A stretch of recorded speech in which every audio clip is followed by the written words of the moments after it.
maybe share some of the first couple practices and steps for people that maybe want to explore this, because I've learned, you know, something in reading your book and hearing you talk today.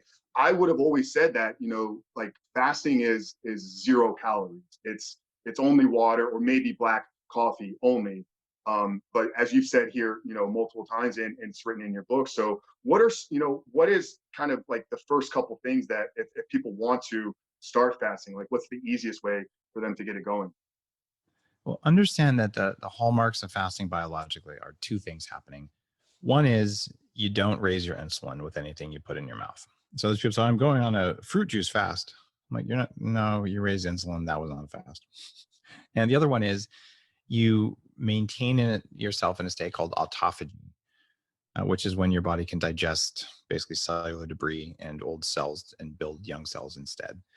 And when you do that, it means you don't eat protein, because protein raises something called mTOR, and so do carbs. So basically, if you're avoiding protein and carbs, you can stay in a fasted state, which gives you permission to have some butter, to have some MCT oil, to have some black coffee. And some people get real, you can't have black coffee during a fast. It's not water. But all the spiritual fasting people, they didn't do water, they did tea. Like, why did they do that? Well, they did it for a couple of reasons. But the reason that's really important is the colored compounds in coffee and tea, the polyphenols, are probiotics for good bacteria in the gut. And they're actually good for you. They help your body make energy. And it's okay to do a water fast. Like if that's what you want to do, you can. And eventually you can get to the point where you do it effortlessly. But to say, okay, I'm a guy, I've got 20 plus pounds to lose. I've never fasted before. I eat a lot of carbs, eat a lot of bad oils. Your body is going to be miserable if you try and do a water only fast. And it's okay. You're like, okay, I'm going to face the misery. But if you're going to do that, lay on the couch, don't work out, have a journal, make it a bit of a spiritual fast. And it's going to be rough. And that's okay. Or you say, I don't want to do that. I have stuff to do. I have a family, right? In that point, try the 3 fasting hacks: black coffee or bulletproof coffee with prebiotics.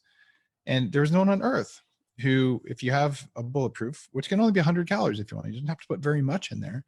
And you add that prebiotic fiber, your body cannot digest that fiber, but it feeds the good gut bacteria. So you have more of the type of bacteria thin people have versus fat people.